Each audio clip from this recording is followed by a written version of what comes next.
কাটোয়ার মল্লিক বাড়ির দুর্গাপুজো আভিজাত্য আর বাঙালিয়ানায় ভরপুর এই পুজো। পুজোর দিনগুলোতে যেন এই মল্লিক বাড়ি প্রাণ ফিরে পায়। বিশাল বাড়ি সেজে উঠেছে আলোয়। 120 বছর আগে এই পুজো শুরু হয়েছিল। মল্লিক পরিবারের পূর্বপুরুষ রাধিকা প্রসাদ মল্লিক এই পুজো শুরু করেন। মূলত ব্যবসায় শ্রীবৃদ্ধি এবং উন্নতি হওয়ার পরে এই পুজো তিনি শুরু করেছিলেন। এই পুজোয় দেবী দুর্গা একচালায় পূজিতা হন।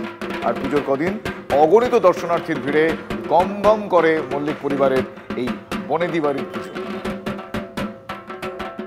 শতবর্ষের ইতিহাস, সেই সঙ্গে জমকালো ঐতিহ্য, যার মেন বন্ধনে কাটোয়ার মল্লিক বাড়ির দুর্গাপুজো এক আলাদা মাত্রা এনে দেয়। বহু বছর পার করেও এই পুজো আজও পর্যন্ত আভিজাত্যে এতটুকুও ছেদ পড়েনি।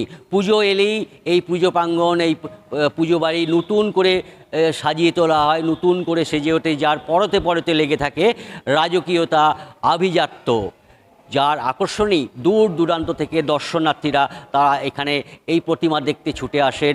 বলা যেতে পারে মানুষজনের ঢল নামে এই পুজো প্রাঙ্গণে।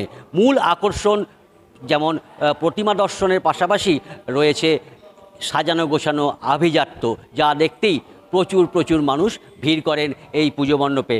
কৌশিক দত্ত, টিভি 9 বাংলা, কাটোয়া।